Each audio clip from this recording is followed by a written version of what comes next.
Shalom, damai di hati. Saudara-saudara yang saya kasih dalam Tuhan kita Yesus Kristus, jumpa lagi dengan saya, Pendeta Feralin Lahiwu.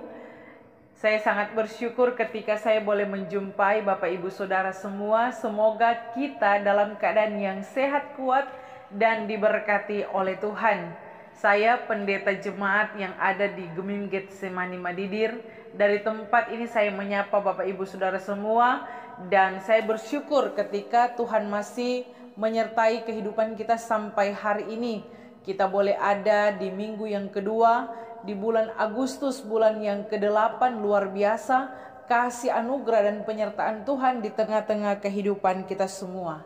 Nah, saudara-saudara, saya minta maaf karena rekaman video YouTube ini agak terlambat.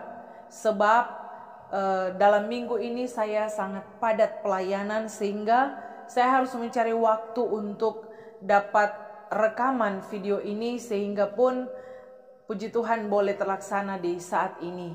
Nah, saudara-saudara, saat ini kita akan membaca dan merenungkan firman Tuhan sesuai dengan pembacaan Gereja Masehi Injili di Minahasa, yaitu dalam kitab Yesaya pasal 61 ayat 1 sampai ayatnya yang ke-11.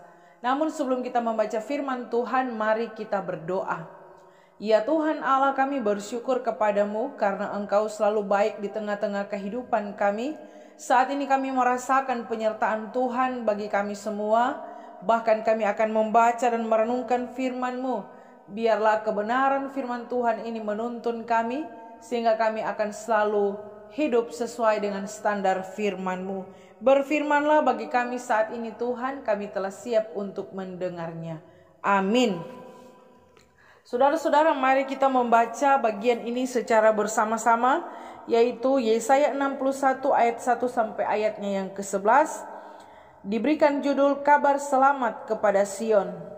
Roh Tuhan Allah ada padaku, oleh karena Tuhan telah mengurapi aku. Ia telah mengutus aku untuk menyampaikan kabar baik kepada orang-orang sengsara dan merawat orang-orang yang remuk hati, untuk memberitakan pembebasan kepada orang-orang tawanan dan kepada orang-orang yang terkurung kelepasan dari penjara, untuk memberitakan tahun rahmat Tuhan dan hari pembalasan Allah kita, untuk menghibur semua orang berkabung, untuk mengaruniakan kepada mereka perhiasan kepala ganti abu, minyak untuk pesta ganti kain kabung, nyanyian puji-pujian ganti semangat yang pudar, supaya orang menyebutkan mereka pohon terbanting kebenaran, tanaman Tuhan untuk memperlihatkan keagungannya. Mereka akan membangun reruntuhan yang sudah berabad-abad dan akan mendirikan kembali tempat-tempat yang sejak dahulu menjadi sunyi. Mereka akan membaharui kota-kota yang runtuh, tempat-tempat yang telah turun-temurun menjadi sunyi. Orang-orang luar akan melayani kamu sebagai gembala kambing dombamu, dan orang-orang asing akan bekerja bagimu sebagai petani dan tukang kebun anggurmu.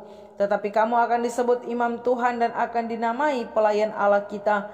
Kamu akan menikmati kekayaan bangsa-bangsa dan akan memegahkan diri dengan segala harta benda mereka. Sebagai ganti bahwa kamu mendapat malu 2 kali lipat, dan sebagai ganti noda dan ludah yang menjadi bagianmu. Kamu akan mendapat warisan 2 kali lipat di negerimu, dan sukacita abadi akan menjadi kepunyaanmu. Sebab aku Tuhan mencintai hukum dan membenci perampasan dan kecurangan.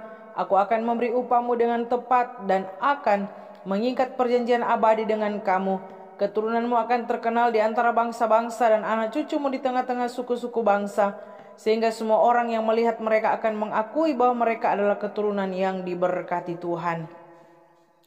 Aku bersukaria dalam Tuhan, jiwaku bersorak-sorai dalam Allahku, sebab Ia mengenakan pakaian keselamatan kepadaku dan menyelubungi aku dengan jubah kebenaran seperti pengantin laki-laki, yang mengenakan perhiasan kepalanya seperti pengantin perempuan yang memakai perhiasannya. Sebab seperti bumi memancarkan tumbuh-tumbuhan dan seperti kebun menumbuhkan benih yang ditaburkan, demikianlah Tuhan Allah akan menumbuhkan kebenaran dan puji-pujian di depan semua bangsa-bangsa. Demikianlah firman Tuhan. Luar biasa, saudara-saudara.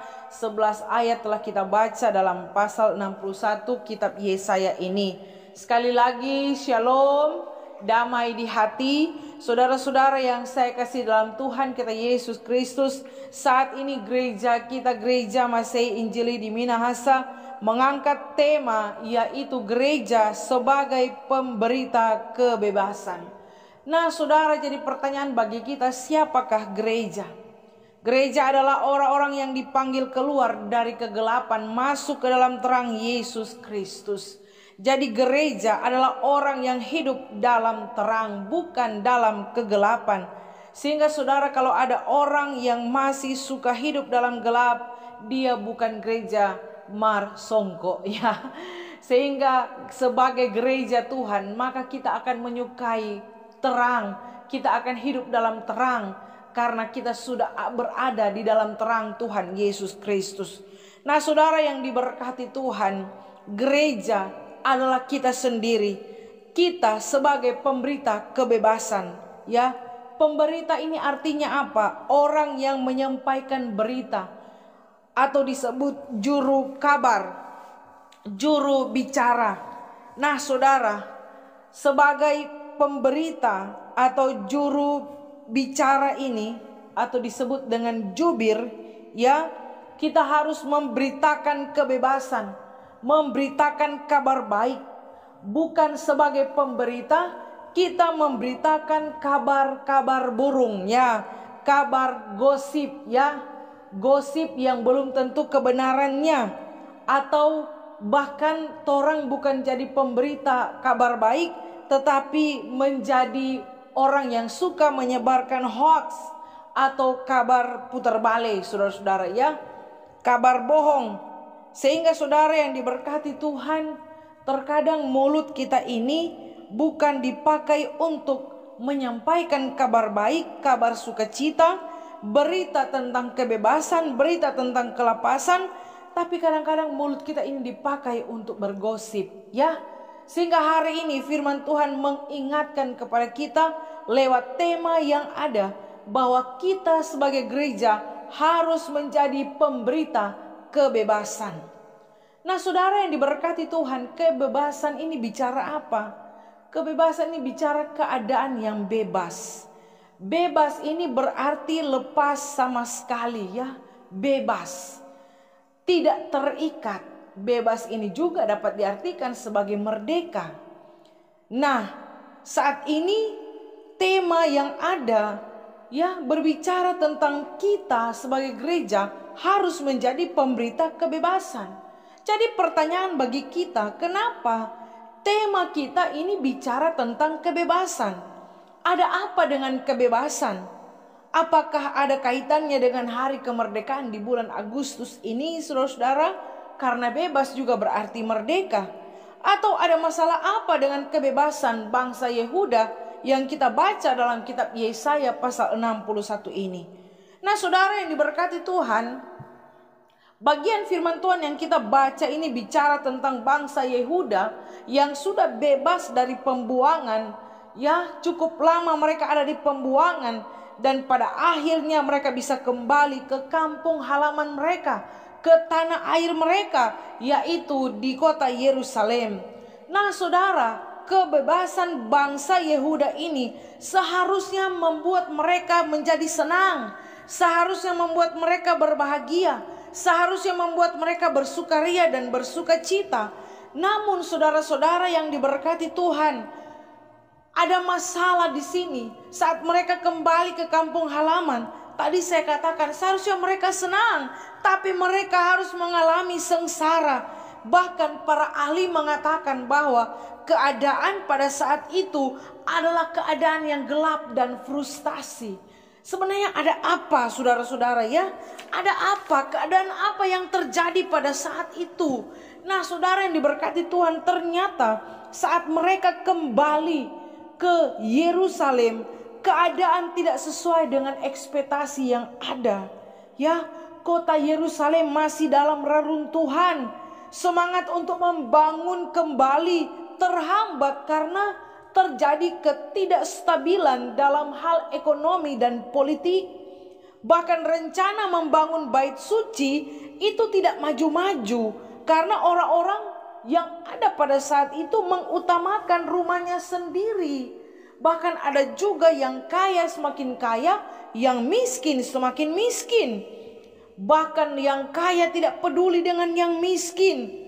sehingga terjadi kesenjangan sosial, terjadi ketidakadilan, yang kuat menindas yang lemah, yang bos yang punya kekuasaan melakukan tindakan kekerasan, bahkan kerja paksa kepada para buruh. Dan juga ada pada saat itu ada pemimpin-pemimpin yang tidak benar, hidup dalam kefasikan, saudara-saudara. Sehingga keadaan ini, saudara-saudara, membuat umat Tuhan meresahkan. Seharusnya mereka ada dalam kebahagiaan, seharusnya mereka bersuka cita, namun mereka harus hidup dalam kesengsaraan, mereka harus hidup dalam penderitaan. Sehingga saudara yang diberkati Tuhan, membayangkannya saja dalam keadaan seperti ini rasa ngeri, saudara. Bagaimana jika kita yang mengalami keadaan ini, apakah kita akan sanggup bertahan?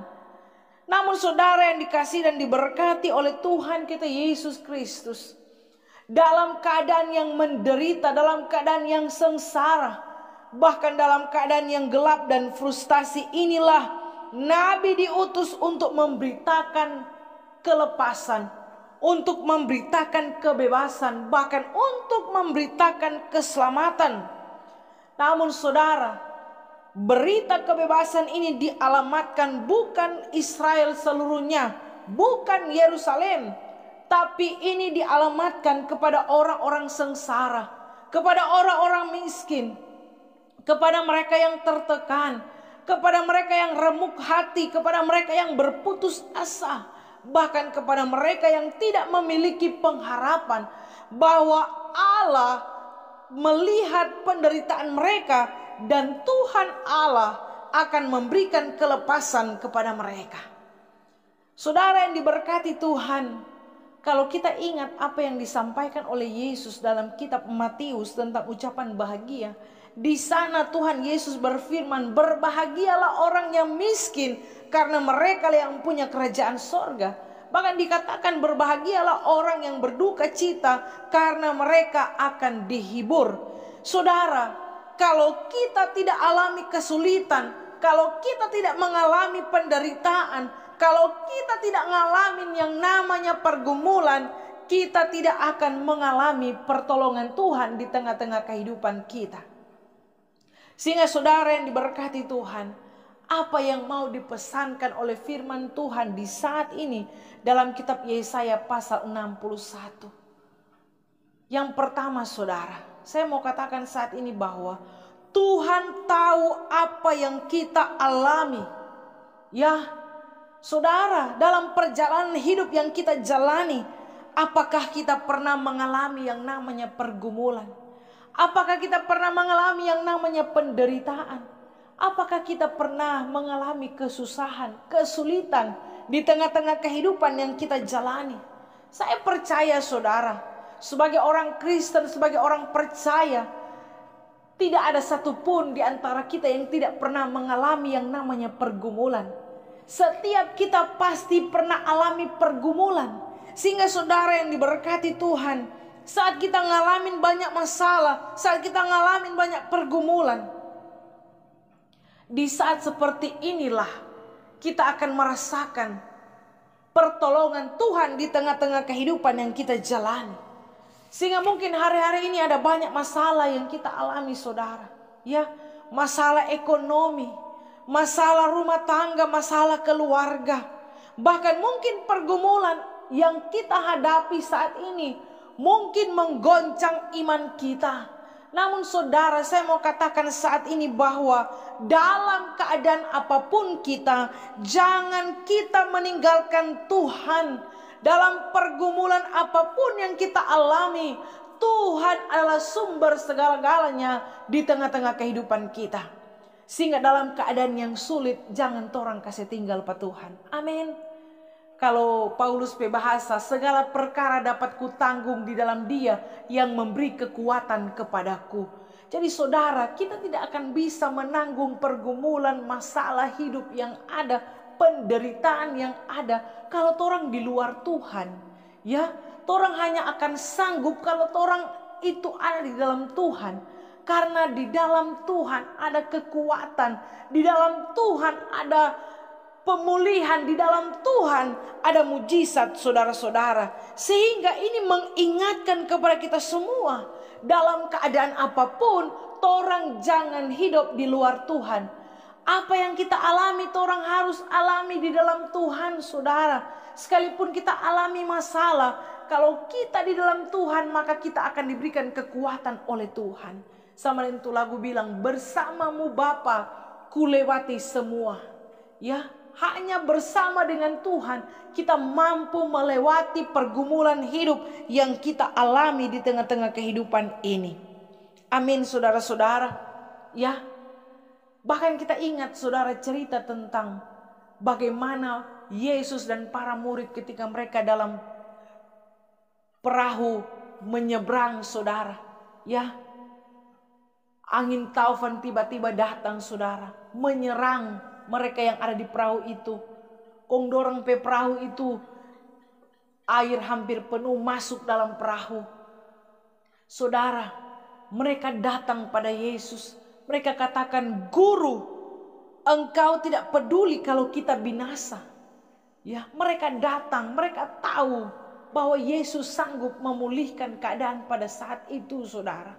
Sehingga hari ini saya mau katakan, kalau perjalanan hidup yang kita alami ada banyak tekanan, ya, tekanan hidup, tekanan pergumulan, tekanan penderitaan.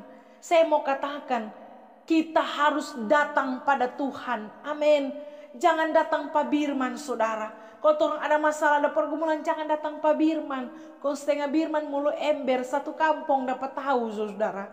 Tapi mari kita datang pada Tuhan. Karena hanya Tuhan yang sanggup menolong kehidupan kita. Ya, hanya Tuhan yang sanggup memberikan kelegaan, memberikan kekuatan di tengah-tengah kehidupan kita. Karena Dia Allah, sumber pertolongan, sumber kelepasan, sumber segala-galanya di tengah-tengah kehidupan yang kita jalani. Sama itu lagu bilang tuh, Tuhan selalu menolongku. Pertolongan Tuhan itu tidak pernah terlambat. Pertolongan Tuhan itu indah dan tepat waktu, saudara. Ya, sehingga dalam keadaan apapun, jangan kita tinggalkan Tuhan. Karena Tuhan sumber segala-galanya di tengah-tengah kehidupan yang kita jalani. Saudara yang diberkati Tuhan, kalau Tuhan yang mengutus kita untuk memberitakan berita kebebasan, mari kita sampaikan berita itu menjadi orang-orang yang mengabarkan kabar baik, berita selamat, berita sukacita, saudara. Seperti halnya nabi yang diutus oleh Tuhan. Dia diutus untuk menyampaikan kabar baik bagi orang sengsara. Dia diutus untuk merawat orang yang remuk hati, memberitakan pembebasan bagi orang-orang tawanan, memberitakan kelepasan bagi orang-orang yang terkurung dalam penjara. Ya, Tuhan mengutus hambanya untuk menyampaikan kabar selamat ini, saudara. Dan saya percaya ketika Tuhan yang mengutus, Dia tidak pernah sembarang utus orang, saudara. Ya, dan utusan Tuhan ini ayat 1 mengatakan, Roh Tuhan Allah ada padaku. Ya, oleh karena Tuhan telah mengurapi aku. Sebagai utusan Tuhan itu ada Roh Tuhan. Sebagai utusan Tuhan itu diurapi oleh Tuhan. Sehingga hamba Tuhan, utusan Tuhan, nabi, ya, pelayan Tuhan, itu harus ada roh Allah, harus ada Roh Tuhan, saudara. Dan sebagai hamba Tuhan, dia diurapi oleh Tuhan. Sehingga dalam kehidupan sebagai orang yang diutus oleh Tuhan, kalau ada Roh Tuhan, diurapi oleh Tuhan, maka dia akan menyampaikan kabar keselamatan, kabar kebebasan. Dia akan menyampaikan apa maunya Tuhan. Ya, bukan apa orang mau, saudara. Sehingga penting sebagai utusan Tuhan, kita harus melakukan tugas dan tanggung jawab kita. Makanya saudara, ya, dalam tanggung jawab kita sebagai pelayan Tuhan, sebagai hamba Tuhan, kita mengatakan kepada Tuhan, ini aku, utuslah aku, saudara, ya. Jangan jadi ini aku, mar dia yang kerja. Ini yang jadi persoalan, saudara. Torang terlalu banyak izin ya. Torang terlalu banyak alasan untuk melayani Tuhan. Torang terlalu pamalas. Sehingga saudara yang diberkati oleh Tuhan kita Yesus Kristus, sebagai pemberita kebebasan, torang sendiri ini harus bebas. Jangan torang ini masih terikat dengan hal-hal yang tidak mendatangkan sukacita, terikat dengan hal-hal yang tidak mendatangkan kemuliaan bagi Tuhan. Sebagai pemberita kebebasan, torang harus bebas. Bebas dari, tadi saya katakan, bebas dari kemalasan. Karena pada masa ini saudara, ada banyak orang malas ya. Negara Republik Indonesia telah merdeka, tapi juga ada banyak orang belum merdeka dalam kemalasan, saudara-saudara. Ya, jangan anggap enteng saudara dengan dosa kemalasan ini ya. Karena dosa kemalasan ini akan membawa kita pada dosa yang luar biasa, saudara. Ya, jangan anggap enteng ini malas. Sehingga biarlah kehidupan kita ini adalah kehidupan yang menjadi berkat bagi banyak orang. Sehingga saya mau katakan, jangan piara itu pamalas, saudara-saudara. Ya, karena banyak yang malas. Malas urus diri, ya, malas mandi, saudara. Sehingga satu hari dia bau busuk. Ya, malas beribadah, ya. Kalau mau pi ibadah dia sakit. Kalau pi acara dia baik, saudara. Ya, kalau mau menyanyi di gereja bawa puji-pujian banyak alasan. Tapi kalau menyanyi di keyboard, pokoknya DP suara lawang-lawang datelang minyak, saudara. Ya, malas. Masa ini banyak orang malas kerja, malas cari kerja, saudara. Padahal lapangan pekerjaan tersedia, tapi dengan keadaan yang ada, karena malas dia tidak mau bekerja. Pamalas di rumah ya saudara.